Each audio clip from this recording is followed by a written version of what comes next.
All righty, ladies and gentlemen, we are hitting the next chapter of Social 30 1, and that is Chapter 10, Part A.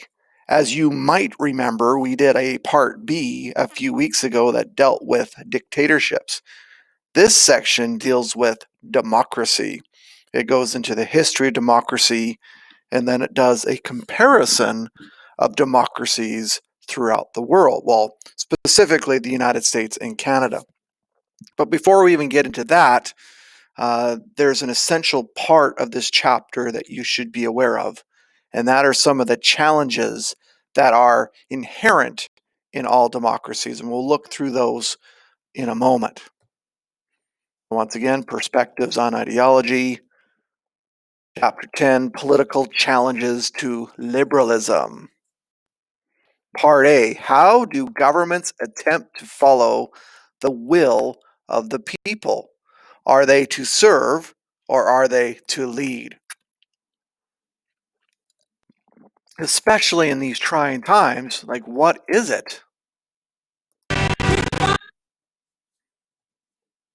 So let's look at challenges to democracy. And once again, these will be areas that we will focus on in this chapter. We'll probably cover the first a couple sections today, and then on another video I'll cover the last three.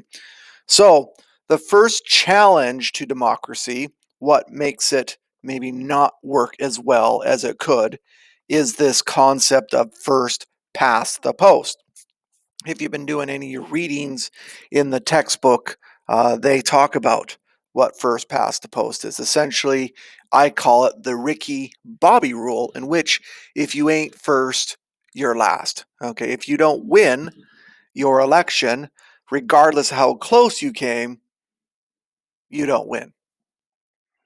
Another challenge to democracy is a disenfranchised voter, whether voting's been taken away from them or perhaps they just do not care. They're full of apathy.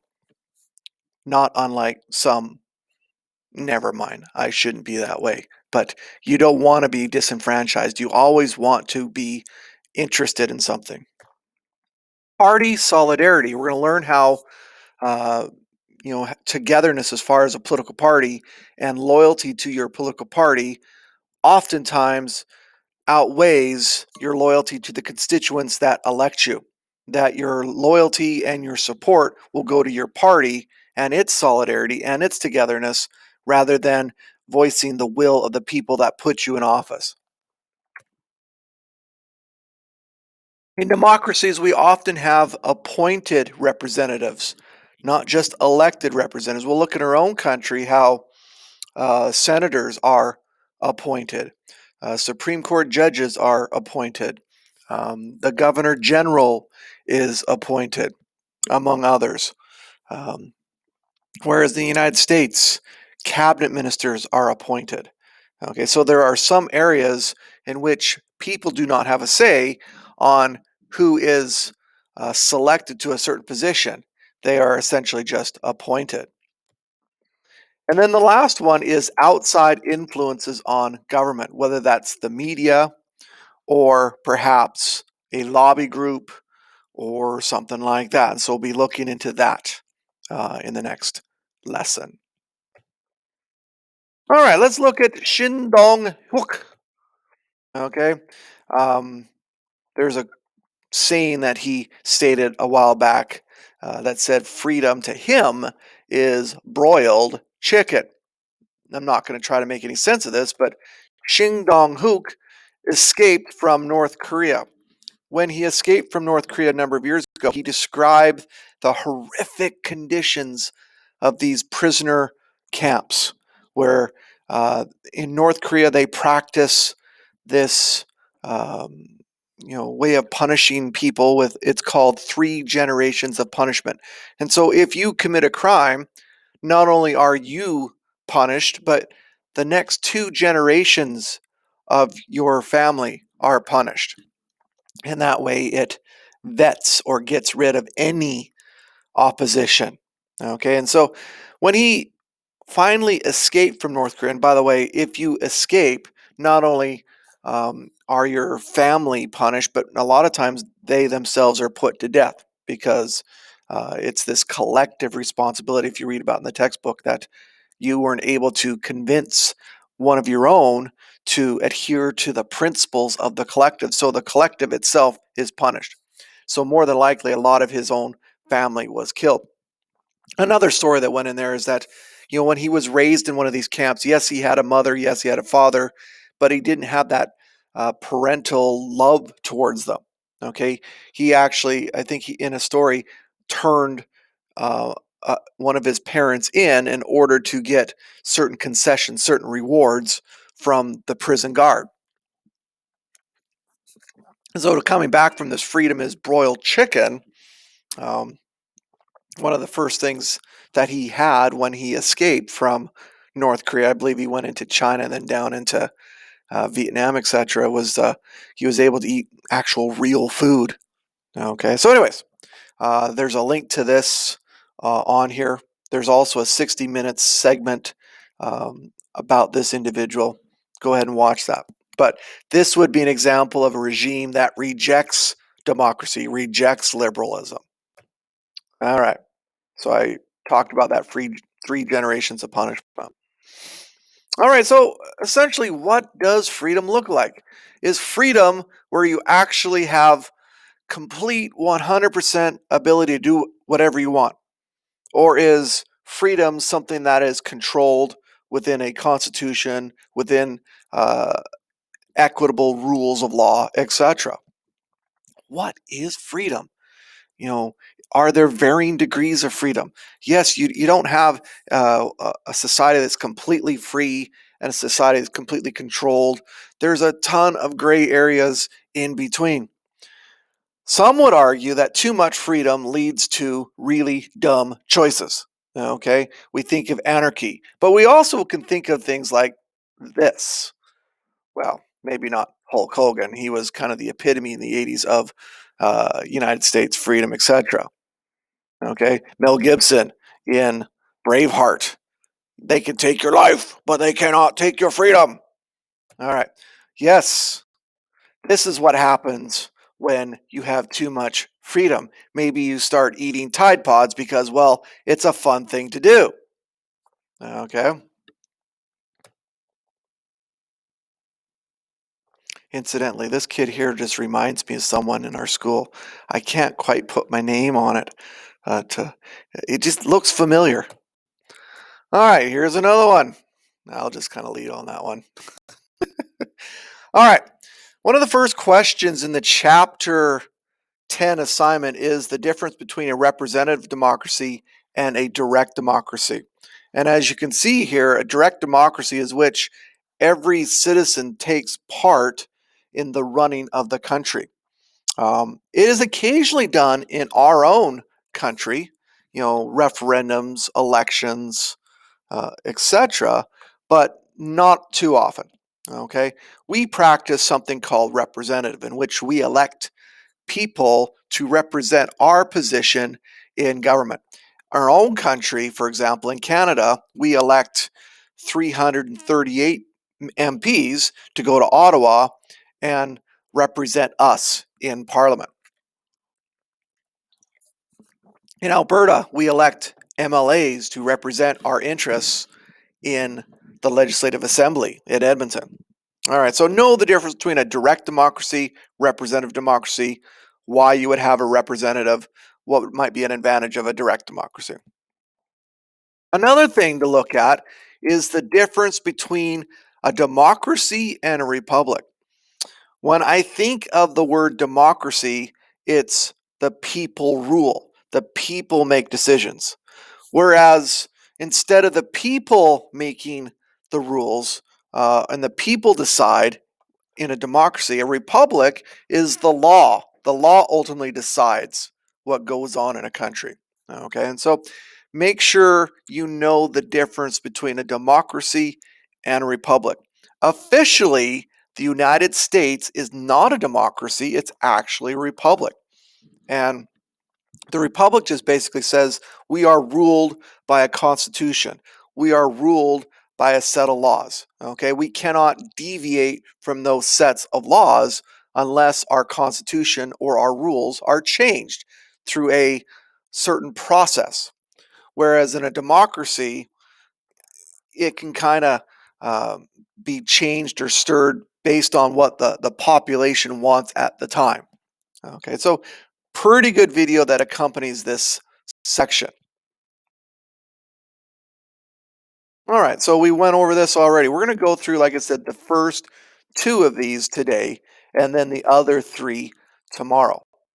So let's look at the first challenge to our democracy. By the way, I want you to appreciate the graphics here. That's a one, by the way, class. So what is our first challenge? Our first challenge has to do with first past the post. All right, see if you can explain this. Why does this happen, this scenario? One might consider, does one vote matter? George Bush, who was president from 2001 until 2009, won the 2000 election with actually fewer votes than Democrat candidate Al Gore. And really, you know that Donald Trump won with fewer votes than Hillary Clinton back in 2016. You might want to ask yourself, how the heck does that happen? Well, I will explain it here in a moment.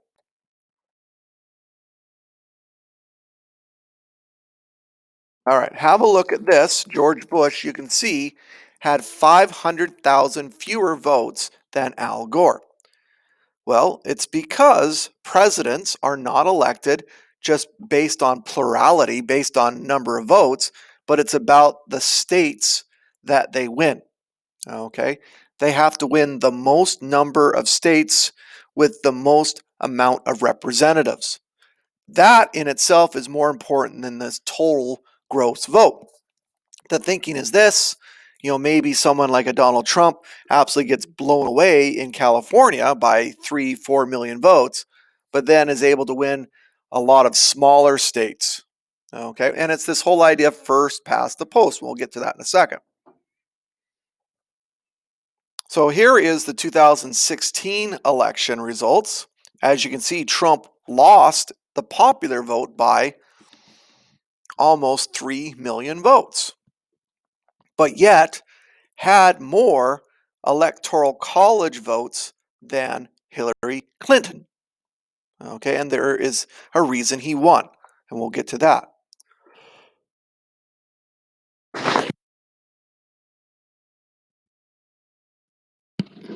If you're looking at the stats, Trump received 2% fewer votes than Hillary Clinton, but like I said, received uh, almost 80 more electoral college, and I'll show you the map momentarily to try to describe this. All right, so in the United States and in our own country, the predominant method in which we use is something called first past the post. Essentially, is this: in each of these small electoral districts, the candidate with the most votes in that district, it's a winner take all. Okay, you either, if you win by one vote or a million votes, it doesn't matter. You win, you get it all.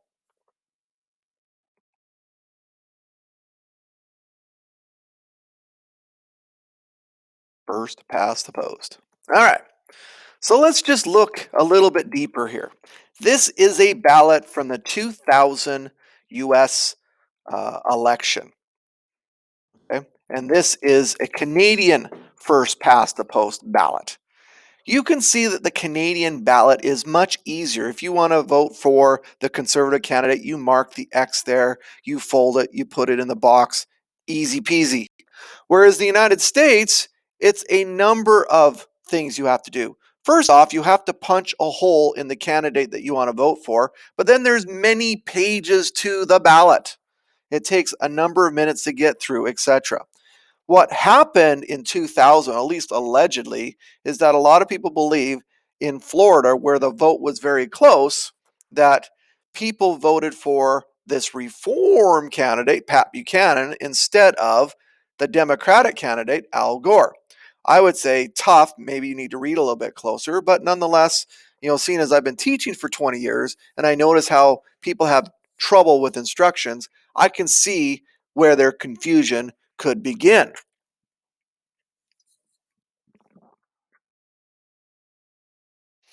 All right, so a thing to consider is that Americans will actually choose on the day of an election not just the American president, but they might actually choose their local representative, like their congressman.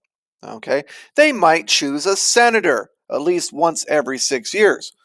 Okay, so there's a lot of people that they have to vote for. They don't just vote for the MP that is running in your constituency. Much more convoluted, much more confusing. They might actually be asked to vote on certain issues, some sort of referendum or a plebiscite. Legalizing marijuana might be an issue. Drinking age might be an issue. Who knows? Okay, so they're spending a number of minutes in there voting, whereas in Canada, it's much more streamlined. So you need to think to yourself, do our systems actually encourage participation? Or when you see this first past the post kind of thing, where, perhaps you are more of a liberal in our constituency and you know that there aren't a lot of liberals and there's no chance that a liberal would ever win in our riding. Why, and this is just rhetorical, would you vote or go to vote knowing full well that your candidate has 0.0% chance of winning? Well, of course you wouldn't. You just wouldn't do it. Or if you did, you know you did it just because you felt an obligation. But you're not being encouraged. There isn't an incentive to go out and vote.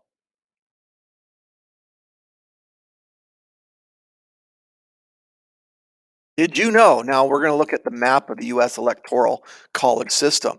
After presidential candidates are selected at the national conventions, and that usually happens in the summer, they're talking right now. There might not be conventions because of COVID going on right now. Trump wanted to have his convention in, I think, Charlotte, North Carolina, but the governor of North Carolina is not allowing that, so you might have to move that to um, Florida, I guess. And as far as the Democrats, there's talk of not having a convention because uh, maybe Joe Biden wants to do his convention from his basement. Who knows what's going on there? The voting day in the United States is always the Tuesday after the first Monday in November, every 4 years. So this November is going to be the US federal presidential election. They're also going to elect all the Congress people, okay, all 435 of them, and one third of the senators. So 33 or 34 senators are up for grabs, and probably a number of governors, etc. So there's a lot of people being elected on that day in November. I believe this year it's November 3rd. And like I just previously mentioned, every one of those 435 Congress people are up for reelection every 2 years, senators every 6 years, and then, of course, the president every 4 years.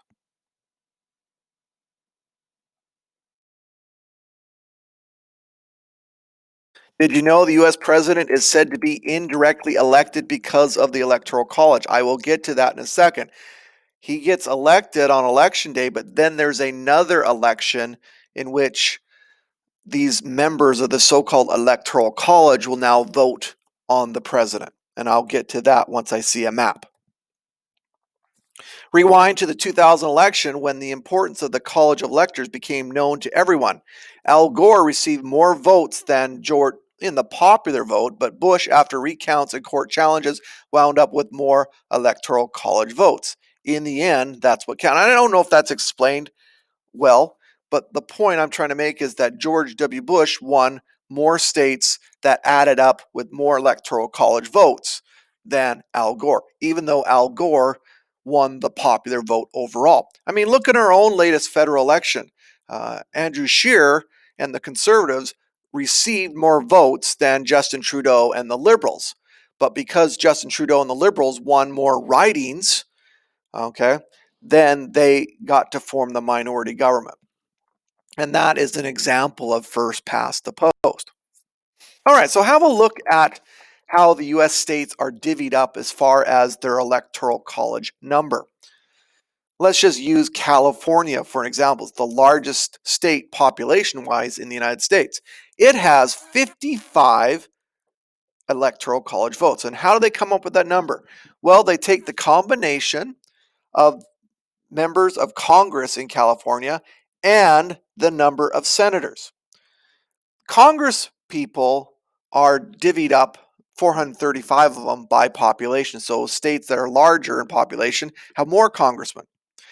However, senators, regardless of the size of your state, are only 2 per state. So every one of the 50 states in the US have 2 senators. Okay, so California has 53 congresspeople, 2 senators. Idaho has 2 congresspeople, 2 senators. Montana, 1 congressperson, 2 senators. North Dakota, 2 senators, 1 congressperson. Okay. Florida, 25 congresspersons, 2 senators, etc. All right. So that's how they come up with that number. And like I said, on the day of elections, every state tallies up who wins. And whoever wins in at least 48 of the states, you take all those numbers. So if Donald Trump wins, for example, Arizona, he would take all 10 of those votes. Hillary Clinton wins California, she would take all 55. Hillary Clinton can win by 1 vote or by 5 million votes. She still takes all those electoral college delegates. Okay, I believe there's only a couple of states that actually split it based on um, proportion. I believe Nebraska is one, and I'm thinking maybe New Hampshire is the other. Okay, and one of the next slides will kind of show that. So here is the 2000 election results, in which Al Gore lost to George W. Bush, but Al Gore had more popular vote. But if you add up all the electoral college delegates, Bush wins. The key was Florida. Florida was close. It was virtually within 1,000 votes, and this is after 8 or 9 million ballots counted. I believe. I'm not sure of the number. It was in high millions. Okay.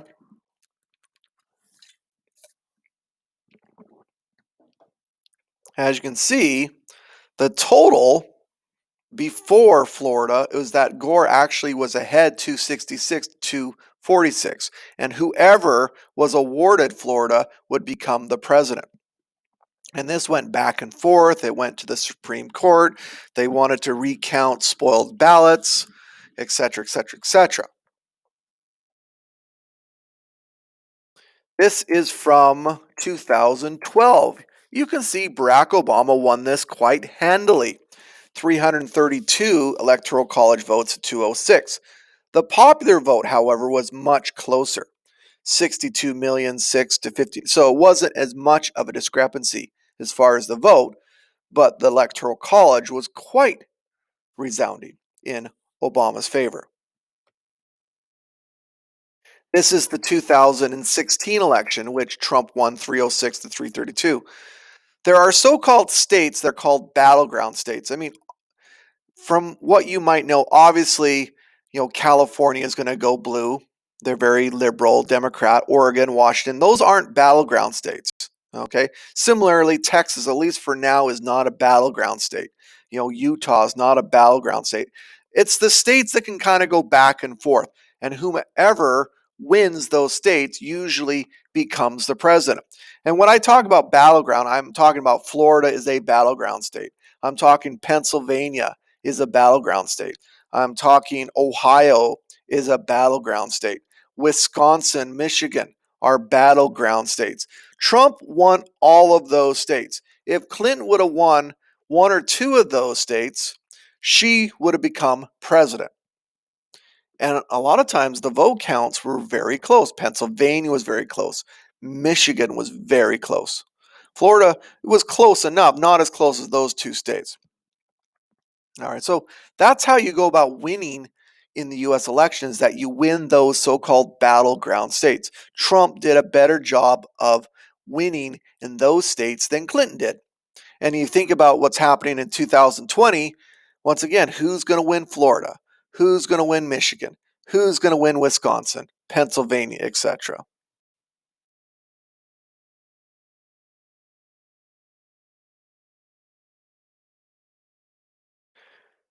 I think I previously mentioned that this actually can happen in Canada. Justin Trudeau in the latest Canadian federal election had fewer total votes than Andrew Scheer and the Conservatives. The reason is that Scheer and the Conservatives won when they won their ridings, specifically in the West, they won resoundingly. Whereas a lot of the ridings in which the Liberals won were probably much closer in results. Doesn't matter though. Winner takes all. First past the post. Another did you know? In Canada, we elect people in a system called single member plurality, or first past the post. Okay. And like I said, it works fairly similar in that way to the United States. The candidate with the greatest number of votes wins the election. So in our riding, okay, we have a candidate from the Liberal Party, we have a candidate from the Conservative Party, we have a candidate from the Green Party, okay, the NDP. The one candidate with the most votes, they don't have to have a majority of votes, they just have to have the most votes. They win and become the MP. They represent our riding in Ottawa. Okay. There are 338 ridings, constituencies, electoral districts in Canada, and it's usually divided up by population. Provinces like Ontario have much more representatives than, say, Alberta, and Alberta has much more than some, territories like Nunavut or Northwest Territories or Yukon. The political party winning the greatest number of these seats is now invited to become the government of Canada. If they have more than half the seats, they become a majority government. If they have fewer than half the seats, they are considered a minority government. And they can form a minority government, or the other parties can combine together and form what is known as a coalition.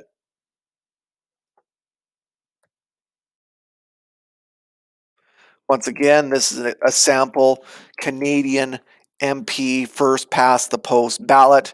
Jim Hillier, I believe, was the MP for the Lethbridge area until he unfortunately passed away about 3-4 years ago. All right. Once again, a nice little graphic. This would be a hypothetical, clearly a hypothetical example of what could happen in a first past the post system.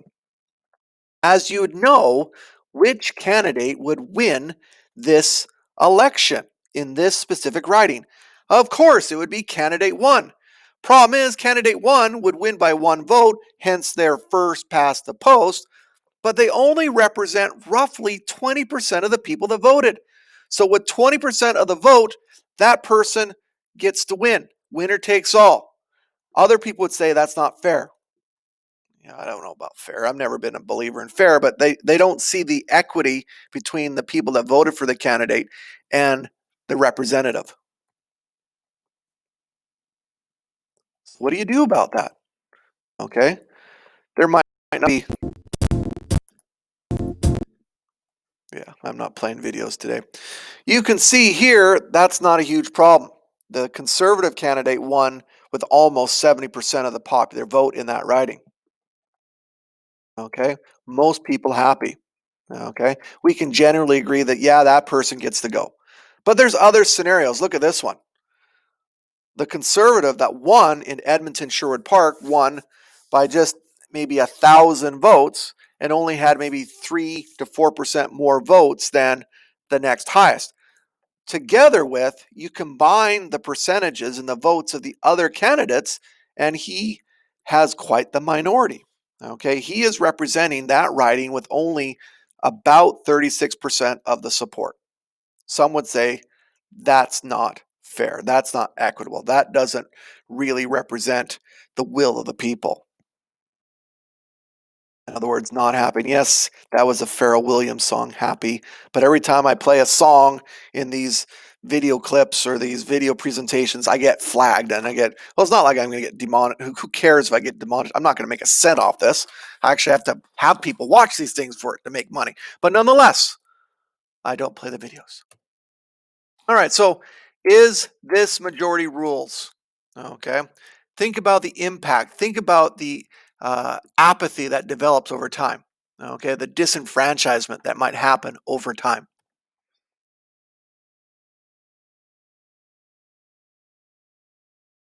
All right, here's a look at the seat distribution as of 2000. I probably should add a more up-to-date picture now that there's 338 of them, but you can see how the larger in population provinces have much more seats than the smaller provinces. Here's how Alberta was divided prior to the latest division.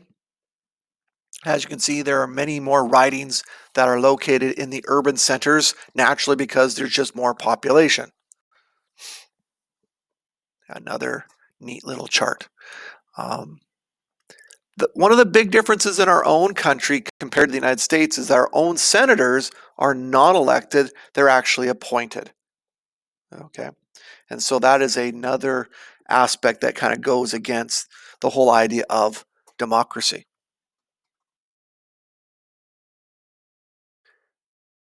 This is a graphic that shows what a majority government is in Canada and how the population of seats doesn't always mesh with the population of the vote. Generally, we have what is called artificial majorities in our Canadian government. If you can garner approximately 40% of the popular vote, you can usually achieve well over 50% of the seats. And that seems to happen over and over and over again. You can see here the Liberals had 41% of the vote, but received 57% of the seats. So if you're in the front, that seems to be of an advantage. However, if you are the second and third place parties, that usually is against what you can do. Okay, it's not proportional to the amount of people that actually voted for you. In this case, from 2000, the Alliance and specifically the uh, the progressive conservatives lost out on the percentage of seats. And ultimately, seats is what's most important. This is a chart from the 2011 federal election. The blue would be the conservatives. And this is when Stephen Harper won, I believe, his last election. It was actually a majority government. Um, but as you can see, he only garnered 39.62% of the vote, but received well over 50% of the seats. The NDP came in second. That was Jack Layton's last election before he passed away. The Liberals, prior to Justin Trudeau taking them over, were absolutely destroyed, as you can see. And the only places they actually won looks like was in Eastern Canada.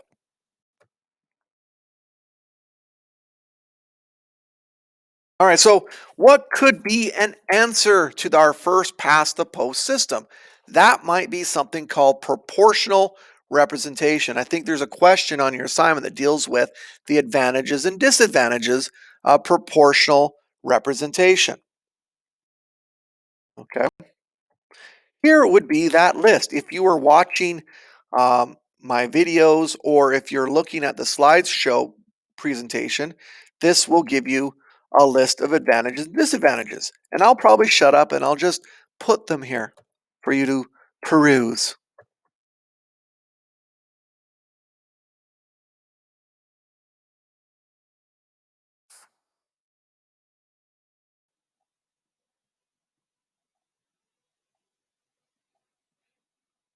Essentially, the biggest advantage of proportional representation is that the amount of people in percentage that represents um, a party or represents the people is the same amount that people actually voted for. So if 30% of the people voted for conservative, they would receive about 30% of the representatives. Okay. However, there are a number of disadvantages, and I want you to pay attention to that. The biggest disadvantage is that it allows for the rise of certain radical or reactionary groups, whereas within a traditional system, it'd be much more difficult for them to actually gain any kind of power. And we all know throughout history what happens when radical or reactionary groups get a foothold. Okay, Weimar Republic. All right, I invite you to watch a couple of these clips on electoral reform. The basic thing you need to understand about the first past the post system versus the proportional representation system is that it would be very difficult to change. When you're not in power, you would want to make that change. But when you are in power, you have no incentive to make that change. It's only you only want to make a change when you are in a position of weakness or you're not in power. But once you gain that power, you kind of want to consolidate it. Justin Trudeau ran on one of the platforms policies that he proposed if he got elected in 2015 was that he was going to change the first past the post system. Once he got into power after a number of months, he backtracked and he has this very famous speech in Parliament where he was reading. It just seems like he was reading from either a teleprompter or he was just reading from a prepared statement that had nothing to do with the issue at hand. It was almost like when you take someone else's paper that they did for another class and you try to submit it in another class and try to get credit for it.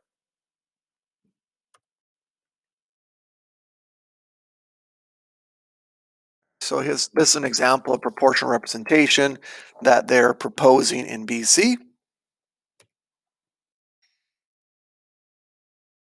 A couple things to consider. Here's a couple sample ballots. This would be a preferential type voting.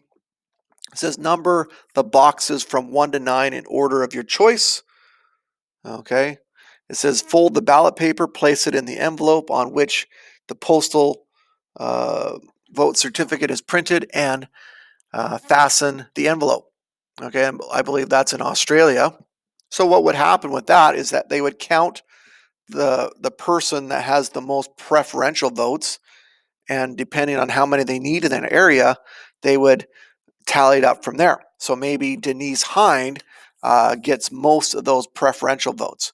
Maybe you vote her one, and Patrick or Alex Patrick two, and so on and so forth. Okay. What also might happen is they might have what is called a runoff, in which they'd have a first ballot, and then the people with the lowest amount of votes would be eliminated. So it looks like with this first ballot, Jane Doe and Mary Hill won out. The other people, you might have voted for John Citizen, but John Citizen didn't have enough votes, and so he didn't make it to the second round. So you would have to change your vote to now Mary Hill. And they do that in leadership conventions where you might have 8 or 9 people to begin with, and then by the time the final vote is tallied, they might be down to 2.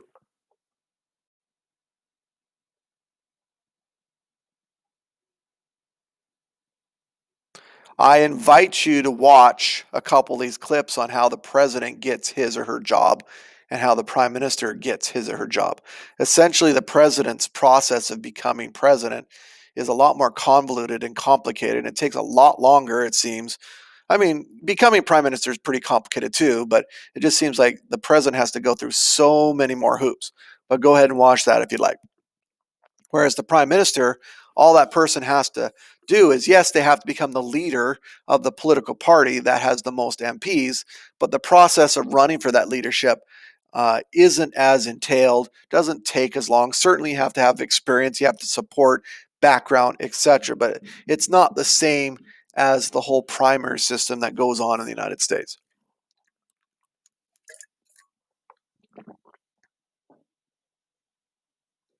All right, I think I'm going to stop at that point today.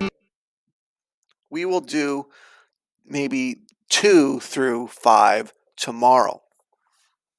All right, take care.